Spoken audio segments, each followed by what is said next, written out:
మనతో మాట్లాడబోతున్నాడు కాబట్టి ప్రతి వారు కూడా దేవుని వాక్యం పట్ల జాగ్రత్తగా మనం వాక్యం కొరకు ఎదురు చూద్దాం. పరిశుద్ధాత్మ దేవుడు మన మధ్యలో ఉన్నాడు. ఆయన మన హృదయ వాంఛలను ఎరిగినవాడు. ఎవరైనా మన హృదయ వాంఛలను ఎరిగినవాడు. కాబట్టి గత సంవత్సరం అంతా కూడా చాలా బాధతో, చాలా ఇబ్బందులు పడ్డాం. అనారోగ్య పరిస్థితులు మనం అనుభవించాం. కుటుంబ సమస్యలను ఎదుర్కొన్నాం. కాబట్టి ఈ జీవితం ఇంతటితో ముగిస్తే బాగుంటుంది అని మనం ఎన్నో రకాలుగా మనం అనుకున్నాం. కానీ దేవాది దేవుడు తన కృప మన పట్ల చూపించి ఈ ఆఖరి రాత్రి కూడా మనం ఉండడానికి దేవుడు కృప చూపించాడు. కాబట్టి కృప చూపించిన దేవునికి మహిమ, ఘనత, ప్రభావములు దేవునికే చెందునుగాక.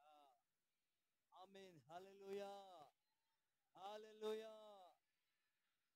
పిల్లరా, మరొక గంటలో మనము నూతన సంవత్సరంలోనికి వెళ్ళబోతున్నాం. కాబట్టి మనం నూతన సంవత్సరంలోనికి వెళ్ళబోతున్నాం కాబట్టి ఈ పాత సంవత్సరంలోనే మనం ఇంకా కొన్ని చేయవలసిన కార్యాలు, కొన్ని మార్చుకోవలసినవి, కొన్ని నేర్చుకోవలసినవి మనము చేయగలిగితే మన దేవాది దేవుడు మనను బలపరుస్తాడు, మనను ఆత్మీయంగా నడిపిస్తాడు. 2025లో తనకిష్టమైన పాత్రగా మనల్ని వాడుకుంటాడు. ఆమేన్. హల్లెలూయా, హల్లెలూయా. కాబట్టి ఎంతో మంది ఈ దినాన్ని చూడలేని వారు ఎంతో మంది ఉన్నారు. కాబట్టి ఈరోజు మనం బ్రతికి ఉన్నామంటే చాలా మంది అనుకుంటారు దేవుని ఆశీర్వాదం అంటే ఇంకేదో చేయాలనుకుంటాం. దేవుని ఆశీర్వాదం అంటే ధనం ఇవ్వాలనుకుంటాం. దేవుని ఆశీర్వాదం అంటే మనము సంపద, లేకపోతే వెండి, బంగారము, ఈ లోకములో ఉన్నవన్నీ మనం అనుకుంటాం. కానీ నేను చెప్పే మాట ఏమిటంటే దేవుని ఆశీర్వాదం ఏమిటంటే నువ్వు బ్రతికుండడమే దేవుని ఆశీర్వాదం. హల్లెలూయా. అందుకే వాక్యం అంటుంది, ఒకడు సర్వలోకమును సంపాదించుకొని వాడి ప్రాణం పోగొట్టుకుంటే వాడికి ఏమీ లాభము అని చెప్పారు. కాబట్టి చాలా మంది ధనవంతులు లోకంలో ఉన్నారు. అయితే చాలా సంపాదించారు. సంపాదించిన తర్వాత అనుభవించడానికి వారు లేరు. అనుభవించడానికి వారు లేరు కాబట్టి ఎంత సంపాదించినా అది వృధా. కానీ దానివల్ల వచ్చే లాభం ఏమీ కూడా లేదు. కాబట్టి ఈ రాత్రికాల సమయమందు నిజమైన ఆశీర్వాదం ఏమిటంటే నువ్వు బ్రతికుండడమే, నేను బ్రతికుండడమే, మనము బ్రతికుండడమే నిజమైన ఆశీర్వాదం. హల్లెలూయా. అంత గొప్ప కార్యాన్ని చేసిన దేవాది దేవునికి ఒకసారి బిగ్గరగా చప్పలు కొడుతూ మహిమ చెల్లిద్దాం. Praise the Lord. Hallelujah, hallelujah, hallelujah, hallelujah, హల్లెలూయా.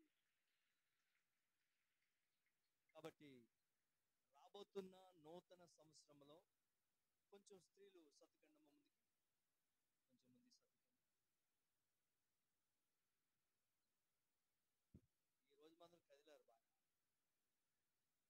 అది వరకు మాత్రం కదిలేటందరు కానీ అక్కడే ఉండేవారు. కానీ ఈ రోజు మాత్రం స్థలం నుంచి కదిలి ముందుకు వచ్చారు. చాలా సంతోషం. దేవుని స్తోత్రం. హల్లెలూయా, హల్లెలూయా, హల్లెలూయా. కాబట్టి ఈ రాత్రికాల సమయమందు రాబోతున్న, లేకపోతే మనం ఎదుర్కోబోతున్న, మనం అడుగు పెట్టబోతున్న నూతనమైన సంవత్సరం 2025వ సంవత్సరంలోనికి మనం వెళ్ళబోతున్నాం. కాబట్టి ఆ 25వ సంవత్సరంలో దేవుని ఆశీర్వాదాలతో ప్రభు మనల్ని ఎదుర్కోవాలంటే, దేవుని ఆశీర్వాదాలు మనం పొందాలంటే దేవుడిచ్చిన ఆ బహుమానం, దేవుడిచ్చిన ఆ గొప్పదనం, దేవుడిచ్చిన ఆశీర్వాదాలు మనం మనసు నిండా పొందుకోవాలంటే హృదయం నిండా నింపబడాలంటే ఈ రాత్రి కొన్ని కార్యాలు మనం చేయాలి. ఈ పాత సంవత్సరంలో, ఈ పాత కాలంలో, ఈ 2024 ఆఖరి గడియల్లో మనం ఉన్నాం. ఈ ఆఖరి గడియల్లో మనం కొన్ని చేయవలసిన కార్యాలు ఉన్నాయి. ఆ కార్యాలు మనం చేయగలిగితే నిజంగా దేవుడు ఖచ్చితంగా మనను ఆత్మీయంగా, మనను ఆర్థికంగా, మనను ఆరోగ్యపరంగా దేవుడు ఆశీర్వదించునుగాక. ఆమేన్, హల్లెలూయా. అయితే మనం ఏం చేయాలి? మనం ఏం చేస్తే దేవుడు నూతనమైన ఆశీర్వాదాలతో మనల్ని ఆశీర్వదిస్తాడు అనే విషయాన్ని మనం చూద్దాం. పరిశుద్ధ గ్రంథము నుండి నెహెమ్యా పుస్తకం 13వ అధ్యాయము 7వ వచనాన్ని 8వ వచనాన్ని త్వరగా మనం చదువుకుందాం. అందరూ బైబిల్ చూడాలి. పరిశుద్ధ గ్రంథము నుండి నెహెమ్యా పుస్తకం 13వ అధ్యాయము 7వ వచనాన్ని 8వ వచనాన్ని చదువుకుందాం. యెరూషలేముకు వచ్చి ఎల్యాషీబు దేవుని మందిరములో టోబియాకు ఒక గది ఏర్పాటు చేసిన కీడంతయు తెలుసుకొని బహు దుఃఖపడి ఆ గదిలో నుండి టోబియా యొక్క సామగ్రి అంతయు అవతల పారవేసి గదులన్నీయు శుభ్రము చేయుడని ఆజ్ఞాపింపగా వారు అలాగూ చేసిరి.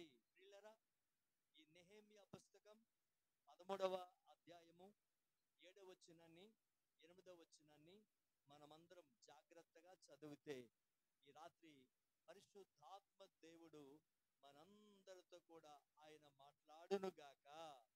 ఆమేన్, హల్లెలూయా. కాబట్టి ఈ నెహెమ్యా పుస్తకం అనేది వీళ్ళ చాలా విలువైన పుస్తకం. నెహెమ్యా అనే పేరుకు అర్థం ఏమిటంటే యెహోవా ఆదరించువాడు అని దాని అర్థం. అంటే నెహెమ్యా చాలా సార్లు జరిగిన పరిస్థితులు బట్టి, ఆ యెరూషలేము గుమ్మాలు కాలిపోవడం బట్టి, ఆ యెరూషలేము దేవాలయం పడగొట్టడం బట్టి దేవుని ప్రజలైన యూదులు చాలా మంది చెల్లాచెదరే అయిపోవడం బట్టి చాలా సార్లు నెహెమ్యా ఏడుస్తూ వచ్చాడు. చాలాసార్లు నెహెమ్యా దుఃఖపడుతూ వచ్చాడు. చాలాసార్లు నెహెమ్యా కృంగిపోతూ వచ్చాడు. అలాంటి సమయంలో దేవుడే అతని దగ్గరికి వచ్చి, నేను ఉన్నాను కదా, నువ్వేమీ కృంగిపోకు, ఎందుకంటే పడగొట్టబడిన దేవాలయమును కట్టేవాడును నేను, పడగొట్టబడిన ప్రాకారములను తిరిగి పునర్నిర్మాణం చేయగలిగిన దేవుడను నేను, చల్లా చెదిరిపోయిన యూదులను, అనేక దేశాలకి బానిసలుగా వెళ్ళిపోయిన యూదులను తిరిగి నేను యెరూషలేము పట్టణానికి నేను తిరిగి రప్పించగలను, హల్లెలూయా అని అనేక సార్లు దేవుడు నెహెమ్యాతో మాట్లాడినట్లుగా మనం చూస్తూ ఉన్నాం. అందుకే నెహెమ్యా అనే పేరుకు అర్థం ఏమిటంటే యెహోవా ఆదరించువాడు అని దాని అర్థం. అంటే దేవుడే నెహెమ్యాను ఏం చేశాడు? చెప్పాలి ఏం చేశాడు? ఆదరించాడు. అనేక మంది జీవితాల్లో కూడా నీవు కూడా అనేక సార్లు కృంగిపోయిన స్థితిలో, నీవు కూడా చాలా సార్లు కన్నీరు కార్చిన పరిస్థితుల్లో, నీకొచ్చిన అనారోగ్యాలు బట్టి, నీకొచ్చిన ఆర్థిక ఇబ్బందులు బట్టి, నీకున్న నిందల బట్టి, నీకున్న సమస్యల బట్టి చాలా సార్లు ఏడ్చావు, చాలా సార్లు కృంగిపోయావు, చాలా సార్లు కన్నీరు కార్చావు. దేవాది దేవుడు తల్లిలాగా వచ్చి నిన్ను ఎంతో లాలించాడు, తండ్రిలాగా వచ్చి దేవుడు నిన్ను ప్రేమించాడు, స్నేహితుడిలాగా వచ్చి నీతో మాట్లాడాడు, నిన్ను ధైర్యపరిచాడు, నిన్ను వాదార్చాడు, నిన్ను నెమరబెట్టాడు, నీ విన్నును తట్టాడు, నిన్ను బలపరిచాడు. అందుకే ఈ రోజు వరకు నువ్వు సజీవురాలుగా ఉన్నావు. హల్లెలూయా, హల్లెలూయా. కాబట్టి ఆ గొప్ప దేవుడు ఈ రాత్రికాల సమయమందు పరిశుద్ధాత్మ దేవుడు మనందరితో కూడా ఆయన మాట్లాడబోతూ ఉన్నాడు. అందరూ జాగ్రత్తగా ఈ మాటలు జాగ్రత్తగా వినాలి. దయచేసి బాగా గమనించవలసిన విషయం ఏం జరిగిందో తెలుసా? అక్కడ నెహెమియా యెరూషలేం పట్టణానికి వెళ్ళాడు. యెరూషలేం పట్టణానికి వెళ్ళిన తర్వాత ఆ దేవాలయాన్ని పునర్నిర్మాణం చేశాడు. ఆ దేవాలయాన్ని పునర్నిర్మాణం చేసిన తర్వాత ఏం జరిగిందో తెలుసా? నెహెమియా మరలా ఏమండి అర్త అసస్త అనే రాజు ఆ షూషాను కోటలోనికి తను వెళ్ళాడు. పిల్లరా, వెళ్ళిన తర్వాత ఏం జరిగిందంటే, అందరూ జాగ్రత్తగా వినండి. అక్కడ ఒక యాజకుడు ఉన్నాడు. ఆ యాజకుని పేరేమిటంటే ఎల్యాషీబు. చెప్పండి, ఎల్యాషీబు. ఎల్యాషీబు అనే మాటకు అర్థం ఏమిటంటే దేవుడు తిరిగి కట్టినవాడు అని దాని అర్థం. అందరూ జాగ్రత్తగా వినండి. ఎల్యాషీబు అనే మాటకు అర్థం ఏమిటంటే దేవుడు తిరిగి కట్టినవాడు అనే దాని అర్థం. ఈ ఎల్యాషీబు ఎవరంటే యాజకుడు. చెప్పండి, చెప్పాలి చెప్పాలి, ఎవరైనా యాజకుడు. పాత నిబంధన కాలంలో ఒక బలి జరగాలన్నా, ప్రజలకి ఏమంటే క్షేమము కలగాలన్నా, ప్రజలకి దేవునికి మధ్యవర్తి ఎవడంటే యాజకుడు. దయచేసి బాగా గమనించండి. యాజకుడు ధూపం వేస్తే కానీ, యాజకుడు బలి అర్పిస్తే కానీ, యాజకుడు దేవాలయకు వెళితే కానీ ప్రజలకి క్షేమం కలిగేది కాదు. ఇప్పుడులాగా డైరెక్ట్ గా ఎవరు పడితే వారు ప్రార్థన చేయడానికి, ఇప్పుడులాగా దేవునితో ముఖాముఖిగా మాట్లాడడానికి పాత నిబంధన కాలములో అది జరిగేది కాదు. ఎవరి ద్వారా జరగాలంటే యాజకుడి ద్వారా జరగాలి. బలి జరగాలన్నా యాజకుడు కావాలి, ధూపం వేయాలన్నా యాజకుడు కావాలి, దేవుని దగ్గరికి మనలు వెళ్ళాలన్నా, విజ్ఞాపనలు వెళ్ళాలన్నా యాజకుడు కావాలి. హల్లెలూయా. కాబట్టి అటువంటి యాజకుడు ఎవరంటే ఈ ఎల్యాషీబు. ఈ ఎల్యాషీబు ఏం చేశాడో తెలుసా? అందరూ జాగ్రత్తగా వినండి. కాబట్టి ఆ యెరూషలేం పట్టణములో టోబియా అనేవాడు ఉన్నాడు. బహు దుర్మార్గుడు. టోబియా అనేవాడే చాలా మోసగాడు. టోబియా అనేవాడు నరహంతకుడు. టోబియా అనేవాడు చాలా చెడ్డవాడు.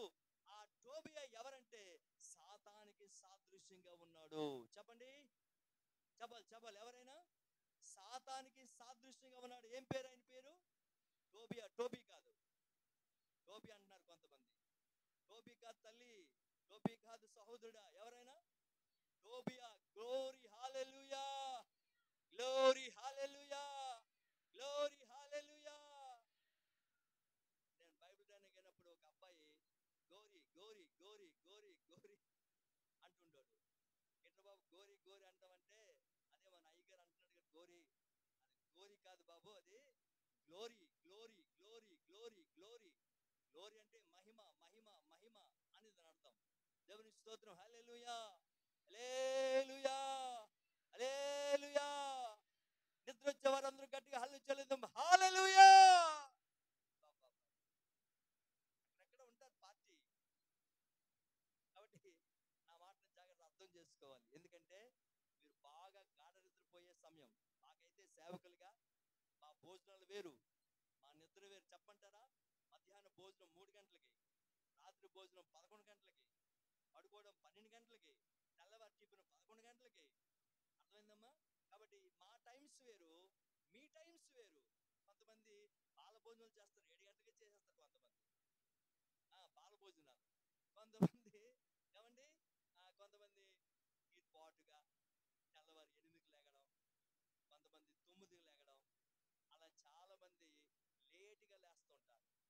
కాబట్టి లేటుగా లేస్తే అది మనకు అంత ఆరోగ్యం కాదు.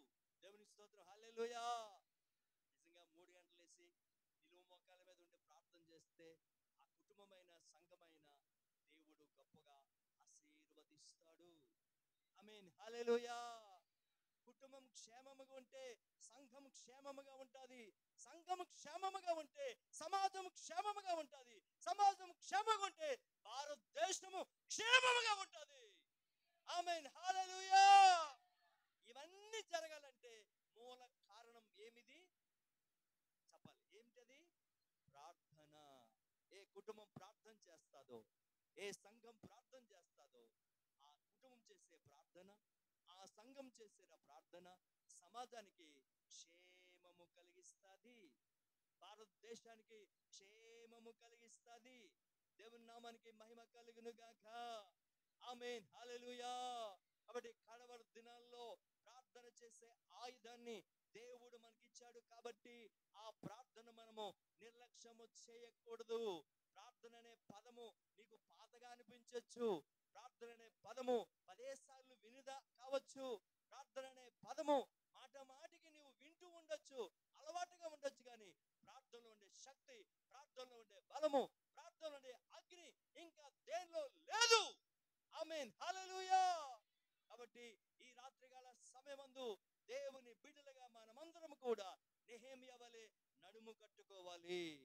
నెహెమ్యా వలె దేవుని కొరకు రోషముగా మనము నిలబడాలి. మనం నిలబడితే దేవుడు కలబడతాడు. దేవుని స్తోత్రం, హల్లెలూయా. దేవుడు కలబడాలంటే మనం ఏం చేయాలి? మనం నిలబడాలి. మనం నిలబడితే దేవుడు కలబడతాడు. కాబట్టి దేవుని ప్రజలారా, జాగ్రత్తగా అర్థం చేసుకుందాం.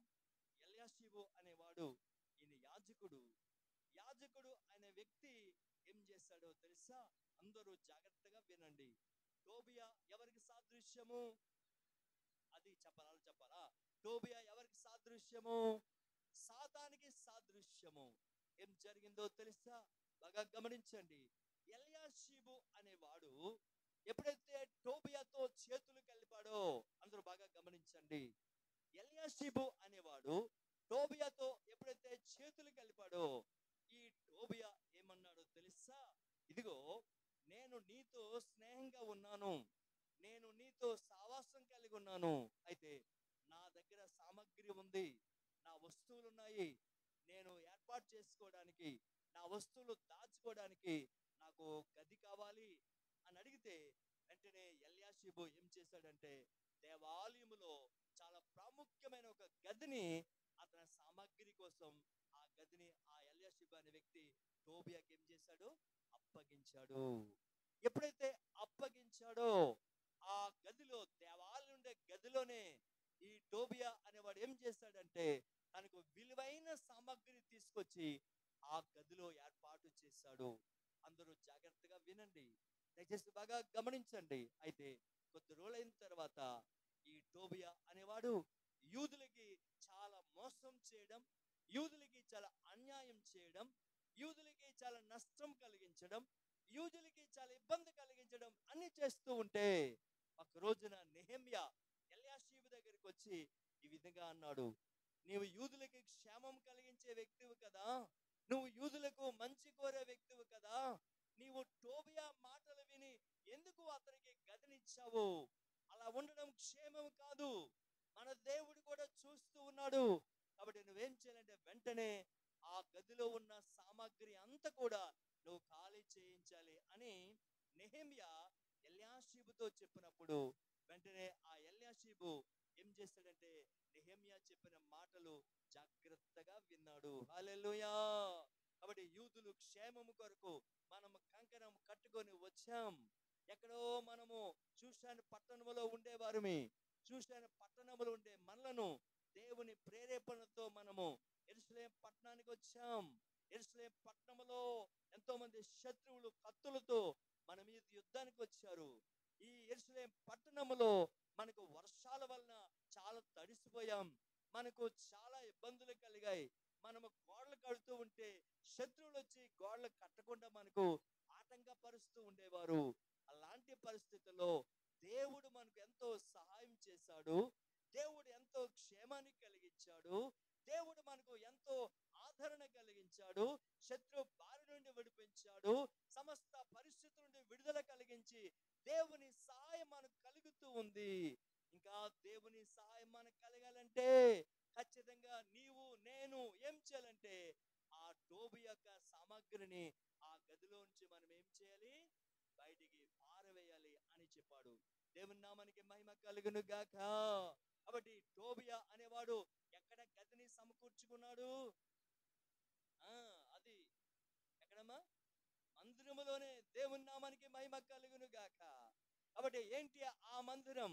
ఒకసారి కొరింథీ పత్రిక 3వ అధ్యాయము 16వ వచనం మనం చూస్తే ఆ మందిరం ఏమిటో చాలా స్పష్టంగా రాయబడి ఉంది. త్వరగా మనం చదువుకుందాం.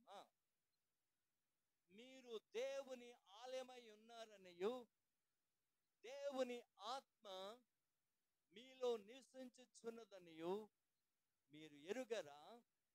ఎవడైనను దేవుని ఆలయమును పాడు చేసిన ఎడల దేవుడు వానిని పాడు చేయను. ప్రియులరా, ఈ మొదటి కొరింథీ పత్రిక ప్రియులరా 3వ అధ్యాయము 16వ వచనం మనం చదివితే ఇక్కడ వాక్యం అంటుంది, మీరు దేవుని ఆలయమై ఉన్నాయని మీరు ఎరుగరా? అంటే నేను ఎవరిని? దేవుని ఆలయం. నీవు ఎవరు? దేవుని ఆలయం. మనం ఎవరు? దేవుని ఆలయం. కాబట్టి ఆలయం ఎవరు? నేనే. చెప్పాలి, నేనే. చెప్పండి, ఆలయం ఎవరు? నేనే. కాబట్టి ఆలయమైన నీవు, నీ గది అంటే హృదయము. చెప్పండి, ఆలయం అంటే నీవు, గది అంటే హృదయము. చెప్పండి, గది అంటే హృదయము. గది అంటే నా హృదయము అని చెప్పండి. అది గది అంటే నా హృదయము.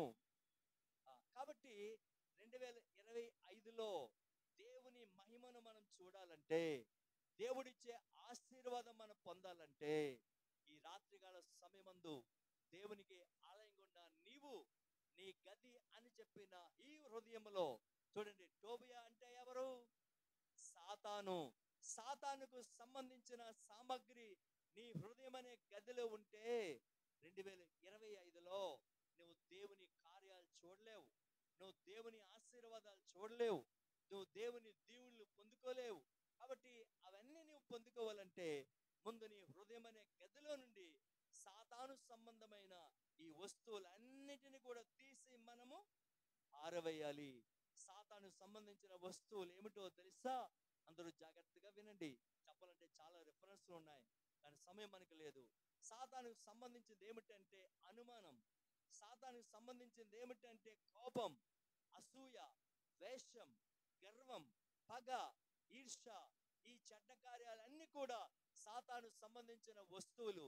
ఇవి నీ హృదయంలో ఉంటే దేవుని ఆశీర్వాదం చూడలేవు. ఒక దైవ సేవకుడిగా చెప్తున్నాను, నీ క్షేమం కోరి చెప్తున్నాను, నీ ఆశీర్వాదం కొరకు చెప్తున్నాను. నిజంగా 2025లో చక్కటి ఆరోగ్యం నీకు ఉండాలంటే, నీ రోగాలన్నీ కూడా తొలగిపోవాలంటే, నీ సమస్యలు తొలగించబడాలంటే, నీ సమస్యలు పూర్తిగా తొలగించబడాలంటే ఈ రాత్రికాల సమయమందు నీ హృదయం అనే గదిలో ఉన్న సాతాను సంబంధించిన ఈ వస్తువులన్నిటిని కూడా ఏం చేయాలి? తీసి పారవేయాలి. నాకు తెలుసు నా హృదయంలో ఏముందో, నీకు తెలుసు నీ హృదయంలో ఏముందో. ఏమండి, బయటికి చెప్తాం, ప్రైజ్ ది లార్డ్ సిస్టర్ అంటాం, ప్రైజ్ లార్డ్ బ్రదర్ అంటాం. కానీ ఎదుటివారు క్షేమముగా ఉంటే, ఎదుటివారు దీవించబడితే, ఎదుటివారు మంచిగా ఉంటే, ఎదుటివారు మంచి బట్టలు కట్టుకుంటే, ఎదుటివారు మంచి స్థితిలో ఉంటే మనం చూసి వారవలేము. అదేమిటంటే అసూయ. చెప్పండి, ఈ అసూయ అనే ఈ వస్తువు ఎవరిది? చెప్పండి చెప్పండి. సాతానుది. అది మంది కాదు, మన దేవునిది అసలే కాదు. కాబట్టి దేవుని ప్రజలారా, నీ హృదయం అనే గదిలో సాతాను సంబంధమైనవి నీ హృదయంలో ఉన్నట్లయితే, నాకు తెలుసు నా హృదయంలో ఏముందో, నీకు తెలుసు మీ హృదయంలో ఏముందో. నేను చెప్పక్కర్లేదు, నీ హృదయంలో పలానది ఉంది, నీ హృదయంలో పలానది ఉంది అని నేను వేలెత్తి చూపించక్కర్లేదు. ఎవరికి వారుగా తెలుసు, ఎవరికి వారుగా తెలుసు. కాబట్టి ఈ రాత్రికాల సమయమందు నీ హృదయం అనే గదిలో ఇంకా సాతాను సంబంధమైనది ఉన్నట్లయితే, మొట్టమొదటిగా దేవుని అభిషేకము, దేవుని ఆశీర్వాదము, దేవుని దర్శనము, దేవుని దీవెన, దేవుని కార్యాలు నీ కళ్ళతో చూడాలంటే ముందు నీ హృదయం అనే గదిలో ఉన్న ఆ సాతాను సంబంధమైనవన్నీ కూడా ఏం చేయాలి? చెప్పాలి ఏం చేయాలి? తీసి పారవేయాలి. అందుకే నిర్గమకాండం 12వ అధ్యాయము 15వ వచనాన్ని మనం త్వరగా చదువుకుందాం. త్వరగా నిర్గమకాండం 15వ అధ్యాయం 12వ అధ్యాయము 15వ వచనం మనం చదువుకుందాం. 7 దినములు చదవండమ్మా. పులి అనే రొట్టెలు తినవలెను. మొదటి దినమున మీ ఇండ్లలో నుండి పొంగినది పారవేయవలెను. మొదటి దినం మొదలుకొని 7వ దినము వరకు పులిసిన దానిని తిను ప్రతి మనుష్యుడు ఇశ్రాయేలు ఇశ్రాయేల్లో నుండి కొట్టివేయబడును. ప్రియులరా, అందరూ జాగ్రత్తగా వినండి. ఈ నిర్గమకాండం 12వ అధ్యాయము 15వ వచనం మనం చూస్తే మోషే ఇశ్రాయేలు ప్రజలతో చెప్తున్నాడు, ప్రజలారా, ఇదిగో దేవుని ఆశీర్వాదం మనం చూడాలంటే, ఇశ్రాయేల్లో నిత్యం మనము క్షేమముగా ఉండాలంటే, ఇక్కడ దేవుడు చెప్పిన మాట జాగ్రత్తగా మనం పాటించాలి. ఏమిటంటే, పులియని రొట్టెలు మనం తినాలి. అంటే పులియని రొట్టెలు అంటే అందులో పులుపు అనేది ఉండకూడదు. కాబట్టి ఇక్కడ చెప్తున్నాడు, మీ ఇండ్లలో, మీ గృహాలలో పులిసినది కానీ పొంగినది కానీ ఉండకూడదు. ఎప్పుడు పొంగుతుంది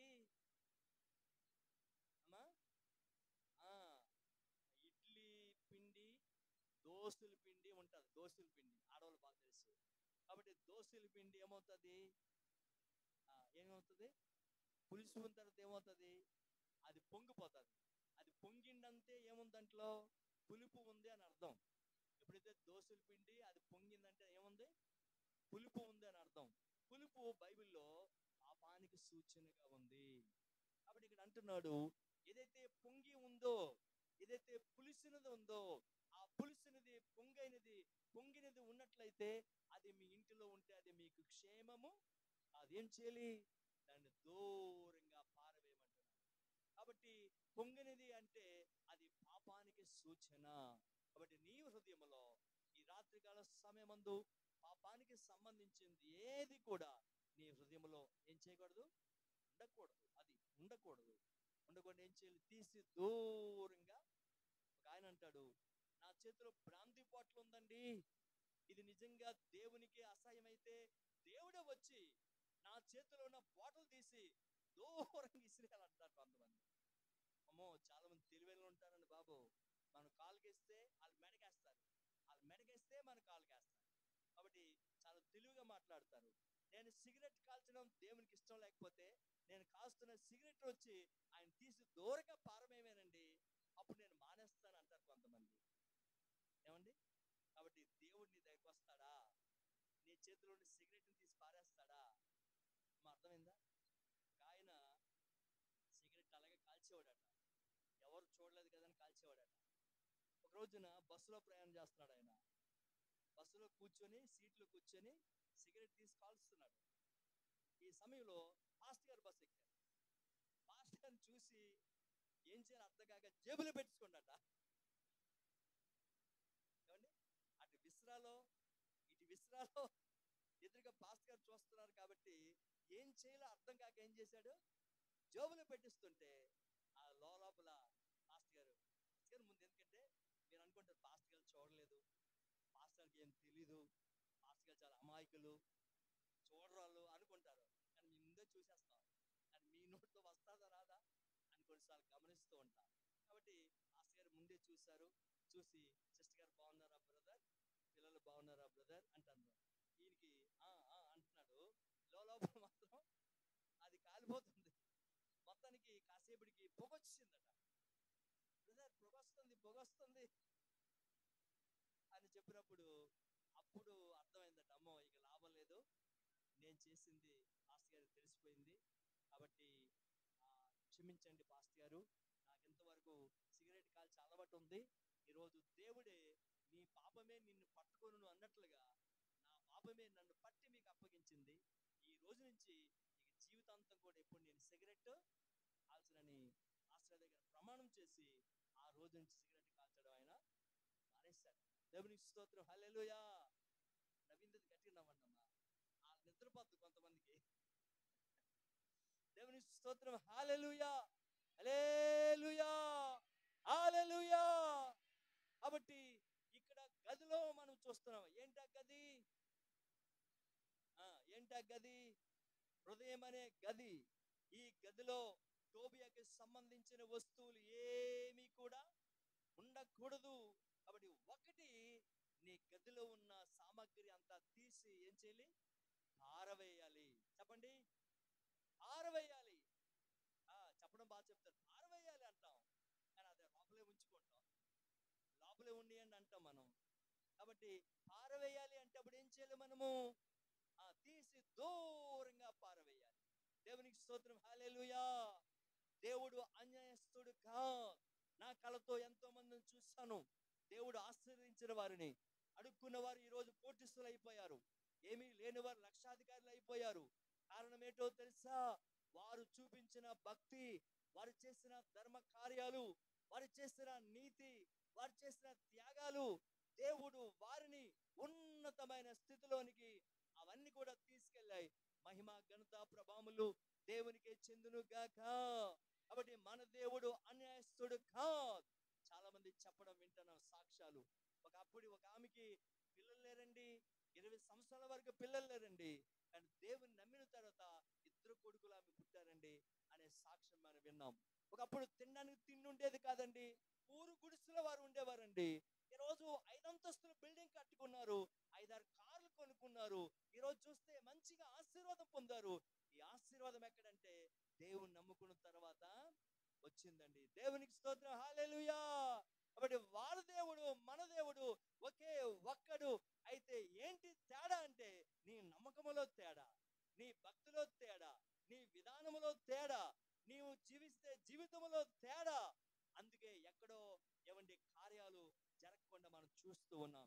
ఈ రాత్రి ఆ విధమైన కార్యాలు కాకుండా, ఈ రాత్రి ఆ విధమైన మనసు కాకుండా ఖచ్చితంగా దేవాది దేవుడు ఈ రాత్రి నన్ను దర్శించాలి, రాబోతున్న 2025లో నూతనమైన ఆశీర్వాదాలతో ప్రభువు నన్ను నా కుటుంబాన్ని నింపాలి అనే తీర్మానం నీకు ఉన్నట్లయితే ఈ రాత్రి ఖచ్చితంగా నీ గుండెలో ఉన్న, నీ గదిలో ఉన్న సాతాను సంబంధించిన ఇవన్నీ కూడా ఏం చేయాలి? పారవేయాలి. దేవునికి స్తోత్రం. హల్లెలూయా. ఏం పారవేయాలి? కోపం పారవేయాలి. ఏం పారవేయాలి? అసూయ పారవేయాలి. ఏం పారవేయాలి? ఈర్ష్య పారవేయాలి. క్రోధం, కోపం, గర్వం, మోసం, అన్యాయం, అక్రమం, ఇవన్నీ కూడా చెడ్డ కార్యాలు. ఈ చెడ్డ కార్యాలన్నీ కూడా ఏం చేయాలి? మనము పారవేస్తే అప్పుడు ఖచ్చితంగా దేవాది దేవుడు ఆయన ఆశీర్వాదాలు, ఆయన కార్యాలు ఖచ్చితంగా మన జీవితంలో మనం చూస్తాం. ఒకటి, నీ గదిలో ఉన్న సాతాను సంబంధించిన కార్యాలన్నీ కూడా చెప్పలు ఏం చేయాలి? ఇవి దూరంగా పారవేయాలి. దూరంగా పారవేయాలి ఒకటి. రెండవది ఏం చేయాలంటే ఆ పారవేసిన తర్వాత నీ గదిని శుభ్రపరచాలి. చెప్పండి, చెప్పాలి. ఏం చేయాలి? శుభ్రపరచాలి. గదిని శుభ్రపరచాలి. చూడండి, క్రిస్మస్ రాగానే, నవంబర్ ఆఖరి వారం రాగానే, డిసెంబర్ ఫస్ట్ వారం రాగానే మీ ఇంటిని ఏం చేస్తారు? ఒక ఆయన అన్నాడు, క్రిస్మస్ అంటే ఇంటి పండుగ, ఒంటి పండుగ, కంటి పండుగ, పంటి పండుగ అన్నాడు. ఇంటి పండుగ అంటే ఇంటికి రంగులు వేసుకోవడం, ఏమండి. ఒంటి పండుగ అంటే కొత్త బట్టలు కుట్టించుకోవడం. పంటి పండుగ అంటే పిండి వంటలు తయారు చేసుకోవడం. కంటి పండుగ అంటే ఏమండి చక్కటి పిక్నిక్లకు వెళ్ళడం, లేకపోతే బీచ్లకు వెళ్ళడం, లేకపోతే జూ పార్కులు వెళ్ళడం, ఇవన్నీ చేయడం అని చెప్తారు. కాబట్టి ఆ విధంగా మనకు ఉండకూడదు. కానీ ఇక్కడ చెప్తున్నాడు రెండవది, ఆ ఖాళీ చేసిన గదిని ఏం చేయాలట? చిన్నపిల్లలు అక్కడే అలజడం జరిగిపోలేదు, ఏం జరగలేదు. పిల్లలు ఆడుకుంటున్నారు, కేరింతలు కొడుతున్నారు. ఎందుకంటే రాబోతున్న కొత్త సంవత్సరంలో వాళ్ళు హ్యాపీగా ఉండాలి కాబట్టి వాళ్ళు కూడా కేరింతలు కొడుతున్నారు. అటువైపు మనసు వెళ్ళవద్దండి. దేవునికి స్తోత్రం. హల్లెలూయా, హల్లెలూయా, హల్లెలూయా. కాబట్టి రెండవది, నీ గదిని ఏం చేయాలి? చెప్పాలి. ఏం చేయాలి? శుభ్రపరచాలి. కాబట్టి మన ఇంటిని ఏం చేస్తాం? శుభ్రంగా, ఏమండి ఆ పట్లు లేకుండా, ఆ ధూళి లేకుండా, దుమ్ము లేకుండా శుభ్రంగా దులిపి, ఏమండి సన్సైడ్ మీద ఉన్న వస్తువులను కిందకి దించి తోమి తోమి తోమి తోమి లాగి పారి ఏటేటో చేసి మళ్ళీ వాటిని తలతలాడినట్లుగా ఏం చేస్తాం? బాగా తోమి. కొంతమంది క్రిస్మస్ రాగానే అన్ని బాధలేనమ్మా. ఏంటి బాధలు? ఇవన్నీ తోమడం, ఇవన్నీ దించడం, ఇవన్నీ ఉంచడం, ఇవన్నీ తుట్టడం, ఏమండి. కాబట్టి ఇవన్నీ జరుగుతూ ఉంటాయి. దేవునికి స్తోత్రం. హల్లెలూయా, హల్లెలూయా. ఆడవారికి చీమకి ఆడగాదికి దేవుడు పోల్చాడట. చీమకి ఆడదాన్ని చూడండి, చీమ ఏం చేస్తుంది? తిరిగింది తిరుగుతుంటది, తెచ్చింది తెస్తుంటది, మోసింది మోస్తుంటది. అలాగే మీరు కూడా ఏం చేస్తారు? అక్కడక్కడే చేస్తుంటారు, అక్కడక్కడే తిరుగుతుంటారు. గోలట మీది, కాకి గోల. ఇద్దరు ఆడవాళ్ళు కలిస్తే గోల గోల గోల. చీరల కోసం గోల, వస్తువుల కోసం గోల, బంగారం కోసం గోల. ఈ మధ్య బంగారం కోసం గోల ఎక్కువైపోయింది. అక్కడే బంగారం ఏ షాపులో కొన్నారు అని ఇలాంటి గోళ్ళు ఎక్కువైపోతుంటాయి. దేవుని స్తోత్రం, హల్లెలూయా హల్లెలూయా. కాబట్టి ఇవి కాదు, కానీ దేవుడిచ్చే ఆశీర్వాదాలు మనకు కావాలి. కాబట్టి ఒకటి, నీ గదిలో ఉన్న సామాగ్రి అంతా కూడా ఆరవేయాలి. రెండు, ఏం చేయాలి? చెప్పాలి చెప్పాలి, ఏం చేయాలమ్మా? ఆ గదిని ఏం చేయాలి? నువ్వు శుభ్రపరచాలి. దేవునికి స్తోత్రం, హల్లెలూయా. చూడండి, శుభ్రం కోసం ఒక మాట చదివితే ఆదికాండం, తొందరగా చదువుకుందాం. ఆదికాండం 35వ అధ్యాయము, 35వ అధ్యాయము 1-2 వచనాలు చదువుకుందాం త్వరగా. దేవుడు యాకోబుతో, నీవు లేచి బేతేలుకు వెళ్ళి అక్కడ నివసించి నీ సహోదరుడైన ఏసావు ఎదుట నుండి నీవు పారిపోయినప్పుడు నీకు కనబడిన దేవునికి అక్కడ బలిపీఠము కట్టమని చెప్పగా, యాకోబు తన ఇంటి వారితోనూ తన యొద్దన్న వారందరితోనూ మీ యొద్దనున్న అన్య దేవతలను పారవేసి మిమ్మును మీరు శుచిపరుచుకొని మీ వస్త్రములను మార్చుకొనుడి. మనము లేచి బేతేలుకి వెళ్ళిదము. నా శ్రమ దినమున నాకు ఉత్తరమిచ్చి నేను వెళ్ళిన మార్గమున నాకు తోడై ఉండిన దేవునికి బలిపీఠమును అక్కడ కట్టెదనను చెప్పాను. పిల్లరా, దయచేసి అందరూ జాగ్రత్తగా వినండి. ఇక్కడ యాకోబు ఇక్కడ తన ప్రజలతో చెప్తున్నాడు. ఏం చెప్తున్నాడంటే, ఇదిగో నన్ను దేవుడు బేతేలుకి వెళ్ళమన్నాడు. బేతేలుకి నేను వెళ్ళాలంటే మన ఇంటి లోపల ఏముండకూడదు? విగ్రహాలు అనేది ఉండకూడదు. మన వద్దున్న ఆభరణాలు ఉండకూడదు. తర్వాత ఏం చేయాలంటే, మనం శుచిపరచుకోవాలంటే శుభ్రపరచుకోవాలి. మనం శుద్ధి చేసుకోవాలి. మనం శుద్ధి చేసుకుంటే, మనం శుభ్రపరచుకుంటే, అప్పుడు బేతేలుకి వెళ్ళి అక్కడ దేవునికి బలిపీఠం కడదాం. బేతేలుకి వెళ్ళి అక్కడ బలి అర్పిద్దాం. అప్పుడు దేవుని యొక్క అనుగ్రహము, దేవుని ఆశీర్వాదము, దేవుని కృప మనం పొందుకుంటాం.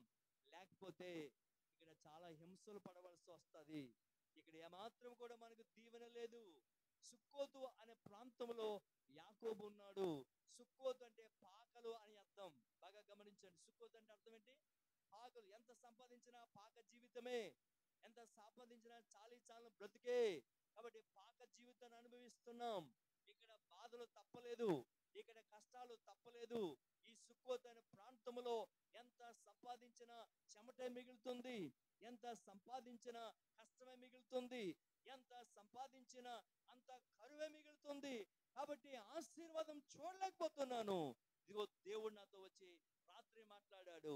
ఎందుకంటే బేతేలుకి వెళ్ళండి, బేతేలుకి వెళితే నా దర్శనం చూస్తారు, బేతేలుకి వెళితే నా మహిమను చూస్తారు, బేతేలుకి వెళితే నా ఆశీర్వాదం చూస్తారు, బేతేలుకి వెళ్తే నా ప్రత్యక్షత చూస్తారు అని దేవుడు నాతో మాట్లాడాడు.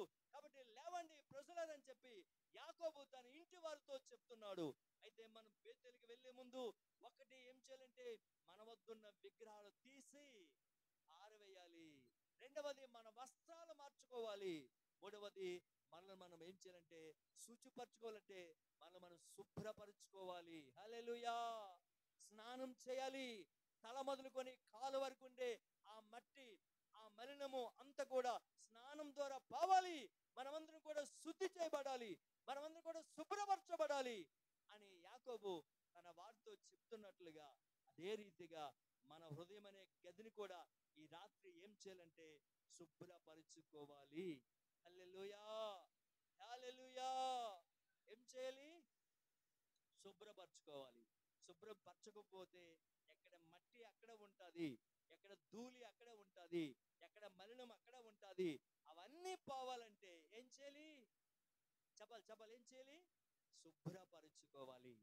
ఈ రాత్రికాల సమయమందు రాబోతున్న 2025లో నీవు నిజంగా దేవుని ఆశీర్వాదం చూడాలంటే, దేవుడు తనకిష్టమైన పాత్రగా నిన్ను వాడుకోవాలంటే, నీవు ఒకటి నీ గదిలో ఉన్న సామగ్రి అంతా కూడా తీసి ఆరవేయాలి. అది సాతాను సంబంధించిన సామగ్రి అంతా కూడా తీసి ఆరవేయాలి.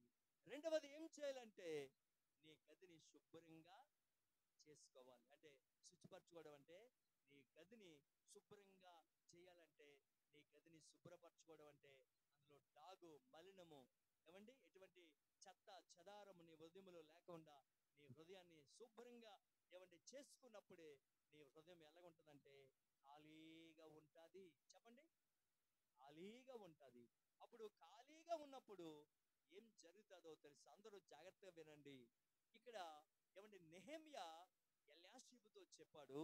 ఏం చెప్పాడంటే, నీవు ఆ టోబియాతో స్నేహం చేసి టోబియాకు సంబంధించిన సామగ్రి అంతా కూడా తీసుకొచ్చి దేవాలయపు ఉన్న గదిలోనికి నువ్వు ఏర్పాటు చేస్తావు. కాబట్టి ఎప్పుడైతే టోబియా ఆ గదిలో దానికి సంబంధించిన వస్తువులు పెట్టాడో, దేవాలయం అంతా పాడు చేశాడు. ఎప్పుడు పడితే అప్పుడు వస్తున్నాడు, ఎప్పుడు పడితే అప్పుడు వెళ్తున్నాడు.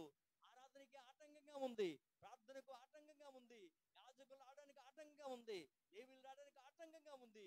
ఇవన్నీ పోవాలంటే ముందు వాడిక్కడి నుంచి తొలగిపోవాలంటే వాడు సామగ్రి అంతా కూడా బయటికి ఆరవేయాలి. దేవునికి స్తోత్రం, హల్లెలూయా. సాతాను నీ దరిదాపుకి రాకుండా ఉండాలంటే, సాతాను నీ వద్దకు రాకుండా ఉండాలంటే, సాతాను నీ వద్దకు రాకుండా ఉండాలంటే, సాతానుకు సంబంధించినది ఏది కూడా నీ హృదయంలో ఉండకూడదు. ఎప్పుడైతే లేకుండా దూరంగా పారవేస్తావో, ఎప్పుడైతే సాతానుకు సంబంధించినది ఏది నీ దగ్గర ఉండదో, ఇక వాడు నీ దగ్గరికి వచ్చే ప్రసక్తి ఉండదు. దేవుని నామానికి మహిమ కలుగును గాక, దేవుని నామానికి ప్రభావం కలుగును గాక. హల్లెలూయా, హల్లెలూయా. కాబట్టి ఒకటి, టోబియా సామగ్రిని దూరంగా పారవేయాలి. రెండు, ఆ గదిని శుభ్రము చేయాలి.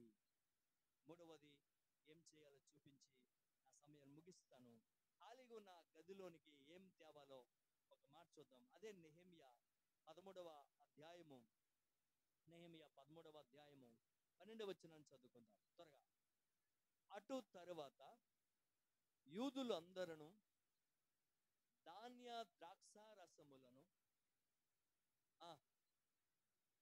తెచ్చిరి, నమ్మకము గల మనుష్యులని పేరు పొందిన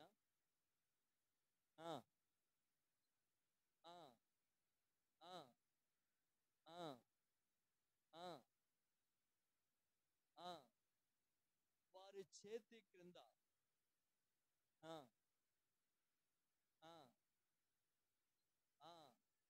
మరియు తమ సహోదరులకు ఆహారం పంచిపెట్టు పని నా దేవా, ఈ విషయంలో నన్ను జ్ఞాపకం ఉంచుకొనమని నా దేవుని మందిరములను ఆచారములు జరుగుటకును నేను చేసిన ఉపకారములను దేవునికి స్తోత్రం, హల్లెలూయా. కాబట్టి ఒకటి ఏం చేయమన్నాడు? మొట్టమొదటిగా సామగ్రి అంతా బయటికి పారవేయమన్నాడు. రెండవది ఆ గదిని శుభ్రపరచమన్నాడు. మూడవది ఏం చేయమన్నాడంటే, ఆ గది లోపలికి చూడండి, ఇక్కడ 3 వస్తువులు తెమ్మని చెప్పాడు. ఏమిటంటే, ఒకటి ధాన్యము, రెండవది ద్రాక్షారసము, మూడవది తైలము. ఈ 3 వస్తువులు కూడా ఆ గదిలోనికి తీసుకొని రండి అని చెప్పాడు. ధాన్యము అంటే దేవుని వాక్యము, ద్రాక్షారసం అంటే యేసు రక్తము, తైలము అంటే నూనె అంటే పరిశుద్ధాత్మ. ఈ 3 ఎప్పుడైతే నీ హృదయంలోకి వస్తాయో, ఒకటి చెప్పండి, ధాన్యం అంటే ఏమిటి? దేవుని వాక్యము. రెండు, ద్రాక్షారసము, యేసు రక్తము. మూడవది తైలము, పరిశుద్ధాత్మ. అంటే ఒకటి వాక్యము, రెండవది యేసు రక్తము, మూడవది పరిశుద్ధాత్మ. ఈ 3 నీ హృదయం అనే గదిలోనికి వస్తే రాబోతున్న 2025లో నీ ఆశీర్వాదం చాలా ఎక్కువగా ఉంటుంది, నీ ఆరోగ్యం చాలా ఎక్కువగా ఉంటుంది, నీ దీవెన చాలా ఎక్కువగా ఉంటుంది, నీ అభివృద్ధి మహా అభివృద్ధిలోకి వెళ్తావు. ఈ కార్యాలన్నీ జరగాలంటే మూడవది ఖాళీగా ఉన్న నీ హృదయంలోనికి ఈ మూడు కూడా రావాలి. ఒకటి చాలా రిఫరెన్స్ ఉంది కానీ సమయం లేదు కాబట్టి అవన్నీ చెప్పేశాను. చెప్పండి, ఏంటి రావాలి? ధాన్యం రావాలి. ధాన్యం అంటే వాక్యము. రెండు, ద్రాక్షారసం అంటే యేసు రక్తము. మూడవది తైలము అంటే పరిశుద్ధాత్మ. ఈ మూడు కూడా నీ హృదయంలోకి వస్తే, ఈ మూడు కూడా నీ గదిలోనికి వస్తే రాబోతున్న 2025లో నీ ఆశీర్వాదం వేరుగా ఉంటది. నీ ఉద్యోగంలో ఆశీర్వాదం, నీ వ్యాపారంలో ఆశీర్వాదం, నీ చేతి వృత్తిలో ఆశీర్వాదం, నీ వ్యవసాయంలో ఆశీర్వాదం, నువ్వు చేస్తున్న ఏ రంగమైనా అది ఆశీర్వాదకరంగా ఉంటది. అది చదువైనా, అది విద్య అయినా, అది ఏదైనా సరే ఆశీర్వాదకరంగా ఉండాలంటే నీ ఖాళీగా ఉన్న హృదయంలో ఈ మూడు కూడా ఉండాలి. దేవునికి స్తోత్రం. హల్లెలూయా, హల్లెలూయా.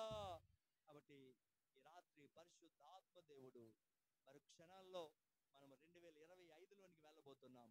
ఈ పాత సంవత్సరంలోనే మన జీవితాన్ని ప్రభు మనతో మాట్లాడాడు. కాబట్టి ఒక్కసారి ప్రతి వారు కూడా, ప్రభువా ఇదిగో నా హృదయంలో ఉన్న ఈ యొక్క సామగ్రి అంతా పారవేసుకోవడానికి నేను, ప్రభువా నన్ను మార్చండి అని అందరూ కూడా లేచి నిలబడదాం. అందరం లేచి నిలబడదాం. అందరం లేచి నిలబడదాం. అందరం లేచి నిలబడదాం. Glory, glory, glory. అందరం లేచి నిలబడదాం. Glory, hallelujah, hallelujah, hallelujah. లేచి నిలబడదాం. అందరూ లేచి నిలబడదాం. Jesus, Jesus. ఒక్కసారి ఇంతవరకు చెప్పిన మాటలు ఒకసారి మనం జ్ఞాపకం చేసుకుందాం.